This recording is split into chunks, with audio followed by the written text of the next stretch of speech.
strong shorties, and of course everyone else. I thought today in this video we could go over what I eat in a day as I am currently going through a cut. Just as a reminder, I am 5'1", so I'm a shorty, and my cut is going to be a little bit longer than maybe some of what you guys are seeing. So you guys may be used to seeing a lot of 8-week transformations, 12-week transformations. My cut is minimally going to be 12 weeks long. I might do it for anywhere from 12 to 16 weeks, just depending on how my results are going and how I'm feeling during the process itself. I might do a diet break, and I've talked about diet breaks in the past, but a diet break is just literally giving yourself a break from the diet. It doesn't mean that you are totally done and over with your diet. It is simply maybe taking like a week off where you're bringing your calories back up to maintenance, let's say, and then you would hop back into your diet. And that is really to give yourself just like that mental break from dieting itself. You guys, the lighting in my apartment just isn't good, like at all. I live on the ground level and it's really, really dark. And our overhead light is just like one of the ugliest, worst lights possible. So it actually looks a little bit better to have the lights off and to have my little camera and my little light here. But yeah, my apartment's pretty dark. Like it looks like it's 5 in the morning all day long because it's so dark in here. Bear with me. No makeup yet. I haven't brushed my teeth, haven't washed my face, haven't done my skincare routine or anything. I think, you know, sometimes I obviously have makeup on whenever I'm talking to you guys in the videos, but I think it's important to show you guys the other side, and also not having a, you know, super done up face or something. So this is me.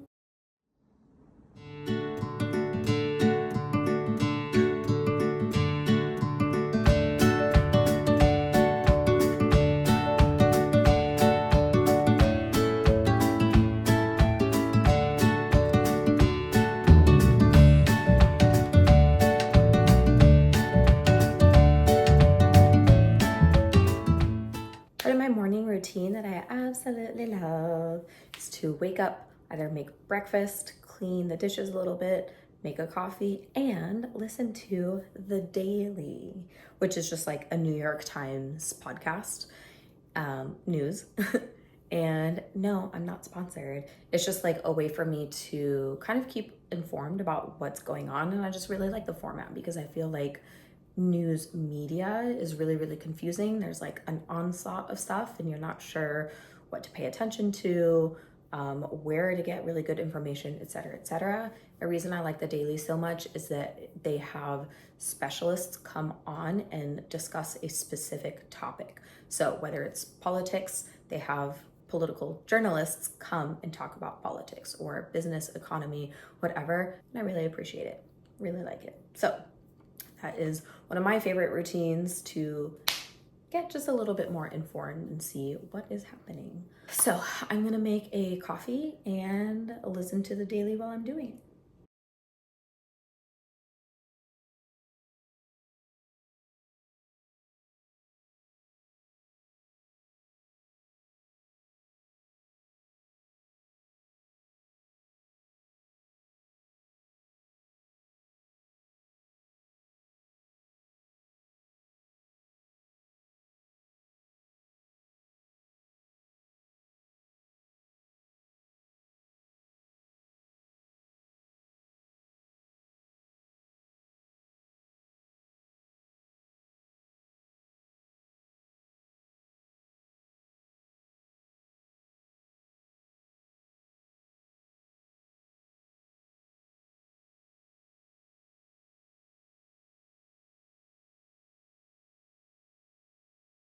Guys, I know my apartment is really dark. That's why it's so gray. And the video might be just a little bit grainy. I'm doing it on my iPhone because, lo and behold, the newer phone has a better camera than my camera, unfortunately. So I just felt like I really needed to explain that to you guys. Okay, so I always put about the same amount of milk for my coffees, for my espresso, cappuccino, espresso. It's not an espresso because I'm drinking it with milk, you guys. It's a cappuccino. Cappuccino. Okay, so I love to use Fairlife milk just because Fairlife has, it goes through a process where it just has a little bit more protein for a cup of milk. So this is 13 grams of protein for a cup of milk, where normal I think is closer to 8. I might be a little bit off with that, but it's more than typical. So what I like to do for my cappuccino, I like to do 100 milliliters of milk. If I wanted to do like a cortado, if I just wanted like a nice little coffee pick me up, which I might do this afternoon, then I would probably do, I think, around 70 milliliters, just so you get the nice coffee flavor. I love the coffee flavor, except I don't like black coffee. Like, I love espresso. It's still a little bit strong on its own, so I still need some milk to, you know, balance it out.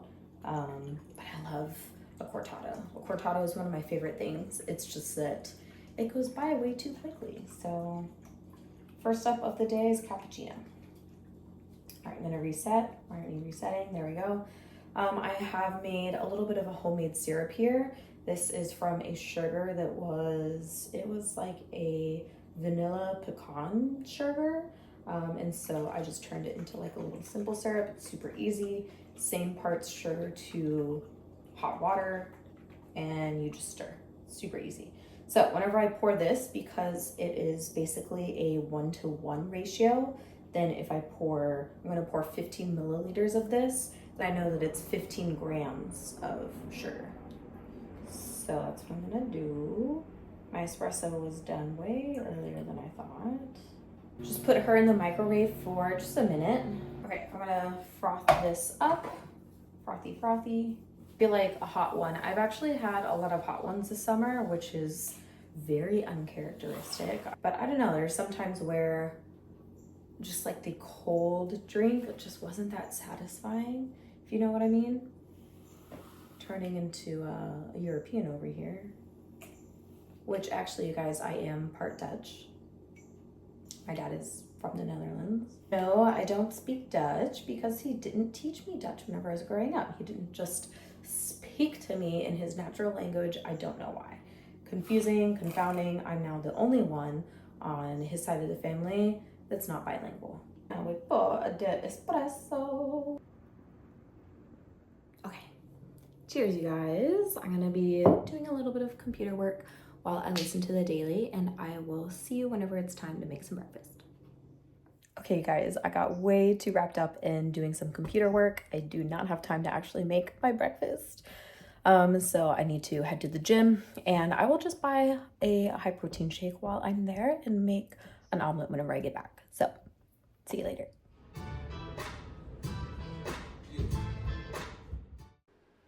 Okay, so here we are at the gym, and I am about to do the teensiest of warm-ups just to warm up the hip joint a little bit. I'm doing internal and external rotation. I like to call these windshield wipers, just because I'm feeling my glutes are a little bit sore and my hips are just a teeny bit stuck. And then I'm gonna do a little bit of shoulder mobility as well and just use a band to perform some overhead circles.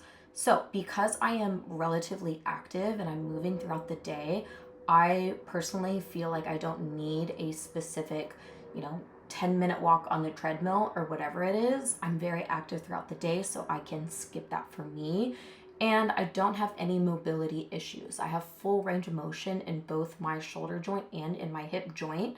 And so that is a big reason why you might want to do some mobility exercises and some more specific warm-ups. However, today, my workout isn't that crazy. I'm going to do warm-ups for my hip thrust, which you'll see in a second, and that's about it. So I am using the movement pattern itself to warm up to more load.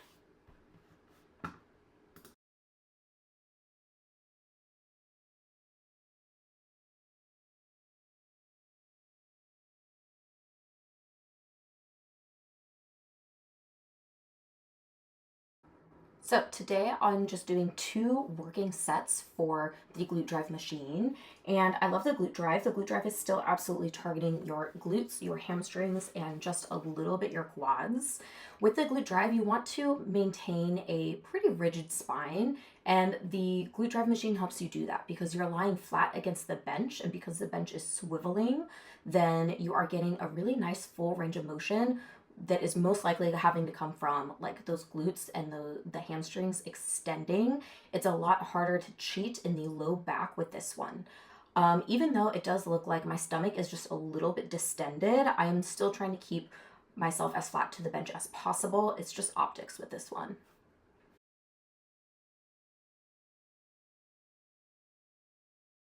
Next up, we have the seated hip abduction machine, which hits the glute medius. So technically in a program, you might not want to do the same muscle group back to back. So I was hitting glute max with the hip thrust, and then glute max still helps perform external rotation, which is what I'm doing in the seated hip abduction machine. But for me, because I'm just a little bit more advanced, it is okay. And it just helps challenge myself a little bit more. So I'm doing 3 ways in the seated hip abduction machine just to challenge myself with the weight that I have. Next up, we have an upper body superset. So I'm going to do some handlebar pull downs. This is hitting your lats really, really well, but it's also hitting that rear delt really well.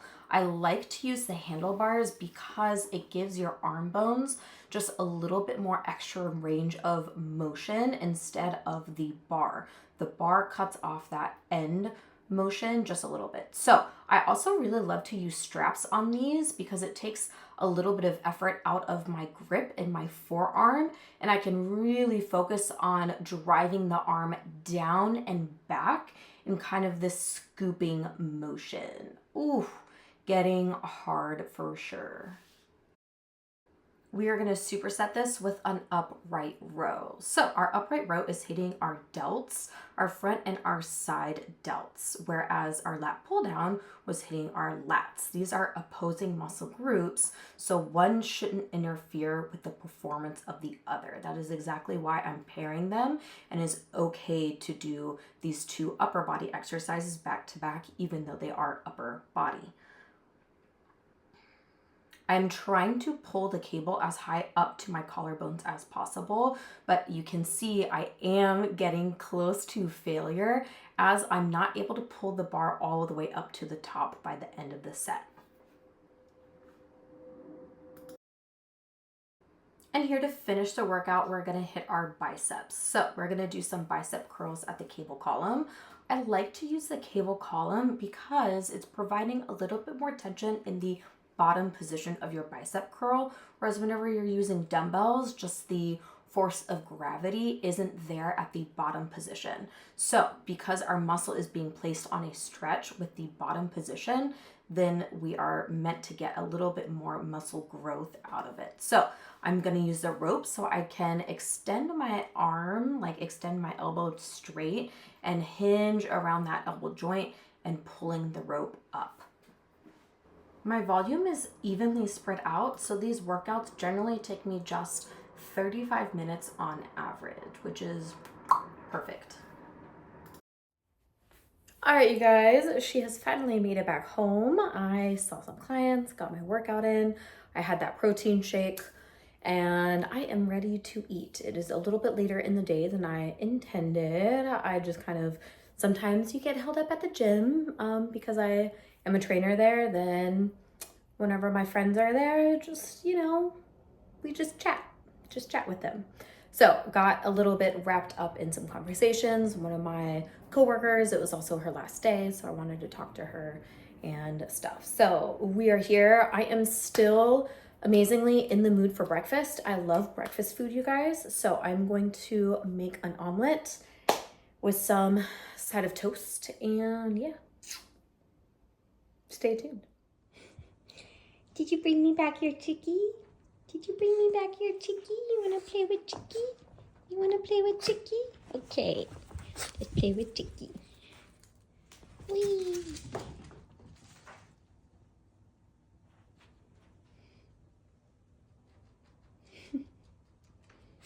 Their little Humphrey. Say hi, Humphrey. Hi, Gwenny. Hi. All right. First off, we're gonna heat up the pan just a little bit, and we're gonna use a little bit of an olive oil spray instead of using like a whole teaspoon or something of olive oil or butter or something. Just a nice little spritz of a cooking spray to make sure my omelet doesn't stick. But honestly, my boyfriend kind of ruined our pan, and so my omelets have been sticking to the pan regardless. But anyway, this is a really great lower calorie option than if you actually do a teaspoon of olive oil or butter, whatever. So eggs do have some protein in them, but they actually don't have a very high concentration of protein. So to beef up my omelet, I'm gonna use some egg whites, which is just a way of obviously adding a little bit more protein at a lower calorie cost because it doesn't include the egg yolk, and the egg yolk accounts for some fat. Not that it's a fat food by any means, it's just I'm trying to save on my calories without feeling like I'm saving on my calories, if that makes sense. So to beef it up, but also I'm gonna add some turkey bacon. Turkey bacon is a lot lower in fat than normal bacon, and it's actually, depending on what kind you get, just a smidge higher in protein also than a normal bacon. So this slice right here is adding 6 more grams of protein to my omelet. So I am going to cut up some turkey bacon. I have also been loving peppers in my omelet, peppers and onions. So I'm gonna add a little bit of a pepper here, not too much, otherwise the texture is a little like odd. Smoosh some garlic. On the whole, for my omelet, I am going to do 90 grams of the egg whites. And yes, I use a scale. So the easiest thing for me is to honestly just have the scale out. And then I don't have to worry about the tiny little effort it takes to be like, oh, I need to get the scale so I can weigh this thing, and I don't feel like doing that right now. I'm not gonna weigh it, you know, It's literally right here, so that instead of just placing this on the table, I literally just have to place it on the scale, and I can measure things out as I need to, and it takes no brain power whatsoever. If I don't have this here, I notice that even though I am pretty consistent in counting calories and macros, that it takes another step of like, oh, I have to get the scale. And then for quick things, whenever you don't want to do that, you feel like you're already in a rush, then it literally like takes more brain power to do it, and it might be a tiny little excuse in your brain to be like, nah, I'm just not gonna do it this time, it's fine, it won't really matter. And then you end up just kind of doing that often, and then you might be a little bit off in some of your calculations. I'm just adding 1 egg, by the way. And I'm also going to add some crumbled feta cheese. I thought I got low fat, but I guess I didn't get low fat. That's okay. Haven't really needed the low fat version yet. My calories have been pretty in check. So I just add this for obviously a little bit of tastiness, a little bit of flavor. We don't want, especially with like egg whites, you know, they're missing the egg yolk, so they're not as flavorful, they're not as tasty. So I tend to add anywhere from 10 to 15 grams of feta. I'm gonna stick with 15. Call me crazy, it's okay, I got it. I'm gonna have 2 slices of bread today. Yeah. Normally I just do 1. I find that 1 ends up being okay with like the fillingness, how filling the omelet feels, and drinking a little bit of water. Having 1 slice of bread normally is fine, but because today it's a little bit later and the only thing that I had was the protein shake, I think I'm ready for 2 slices of bread today. So I'm gonna do 1 slice with butter, and then I will surprise you with the second slice. Okay, well, 1 piece of toast is gonna be buttered, and the other is gonna have cream cheese, and I'm gonna just kind of smash some blueberries on top instead of doing like a jam, which I would normally do if I was eating like at maintenance or for a bulk. Just the fresh blueberries, very low in calories, and some fiber in these little blueberries, and it actually tastes pretty good despite looking weird. Okay, so for butter, I tend to do around 4 to 6 grams of butter on a slice. And actually what I'm using is it's like an olive oil blend. It's not a pure butter. I will definitely switch to butter when, again, I have a more calories to eat. Now, as I'm trying to save on calories, like I said, I'm trying to save calories without drastically changing my actual diet. So I love bread on toast. What can I do? Make sure that my toast isn't super calorie dense, and this isn't, and then switch to spreadable butter, like this one, spreadable butter with olive oil. This is just a little bit less in calories than a full-fledged butter is, and it still tastes fine for me. It still tastes okay. And with that, we are in business, baby. Omelet, 2 slices of toast. I added some salt and pepper and some paprika to the omelet, by the way. I'm not psycho. You need to season your omelet.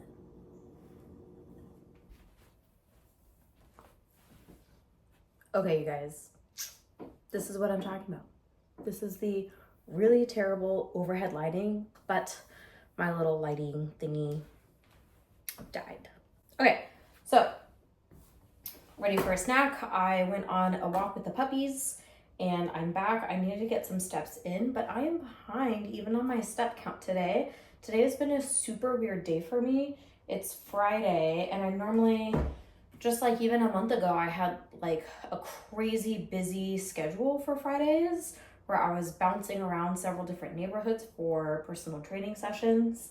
And it has dwindled down within the past several weeks just from people going on vacation and traveling and clients, pausing their journey, etc. Point being, I'm definitely ready for a snack. So I'm gonna do some cottage cheese. I just bought the low fat version, which again is just a little bit less calorie dense than the full fat version, but I'm still eating cottage cheese. Like, I'm not totally changing things up too much. I'm just looking for these healthy swaps that I can. Not healthy, because both can be healthy in either context. I should have said the smart swap for my goals. Calorie deficit, remember? So I'm trying to save calories with my food choices without feeling uber restricted and like I'm trying to go keto or something. That does not work. I have tried to go keto and low carb and do all these crazy little diets, and they just don't work because I don't like them. I love carbs. I love toast. I love potatoes and pasta and da-da-da-da. So I found a way to make my diet work for me. And I like to count calories and macros. And over time, I've learned enough about food and what things are calorie dense, not quite as calorie dense, so that I just have a good understanding of how to balance my plate for one goal or the other. So calorie deficit, how to make smart swaps to help induce a calorie deficit, and even in reverse, how to make smart swaps to bring my calories back up to maintenance or even into a bulk. I'm gonna do 1 full banana. This banana is probably only 85 grams. We'll see. 79 grams, you guys. See what I'm talking about? I've become pretty good at guessing like the weight of foods and everything, but of course the foods that I tend to eat on a frequent basis. I can't just guess something that I've never had before. Here's Gwenny, here's Gwendolyn. She loves banana, she loves fruit. So I like to give her some bananas, some blueberries. Yeah, she really loves fruit. And so she'll hide underneath the table and growl at me. You might have heard it. She just goes, "Arr." All right, so now that's 75 grams of banana because Gwenny ate some, I shared some. And then I'm gonna do some blueberries. We're gonna add some honey, and I normally add like 5 to 8 grams of honey because this bowl has a good amount of fruit in it, I'm gonna add just a little bit more honey. So 8 grams, so it's a little bit on the sweeter side. I have a sweet tooth, you guys. A little bit more. Okay, perfect, 8 grams. I'm gonna eat this and sit out in the yard with the pups and play fetch for a little while, or at least try to get them to play fetch. I'll see you at dinner. All right, you guys, I was having dinner. I was talking with my mom on the phone, and I am running behind on time. I'm about to meet a friend for a little drink. So here is a dinner that I have to eat quite quickly. I've got some barbecue chicken thighs, some roasted potatoes, and some green beans with some garlic. Should try to eat foods that you like. If you particularly do not like green beans, do not try to make yourself eat green beans just because you think it's healthy or someone has told you it's a superfood and it's super healthy, Eat the things you guys like to eat. But this is a typical plate composition of high protein, some greens or fruits. Obviously, in this case, it's some greens and some carb. And this is the, potato as a carb. Potatoes are actually pretty low in calories compared to other like rice and pasta. So potatoes are always a great swap when you are trying to save a few calories. And I've topped it off with some garlic. So about to enjoy this and scarf it down and meet my friend. I then finished off the evening with a cocktail. I had one of these egg rolls without the dipping sauce, and the other plate is some marinated cucumber, and I shared that with my friend. And that's all I had. So thank you for joining me today, everybody. I will catch you in the next video.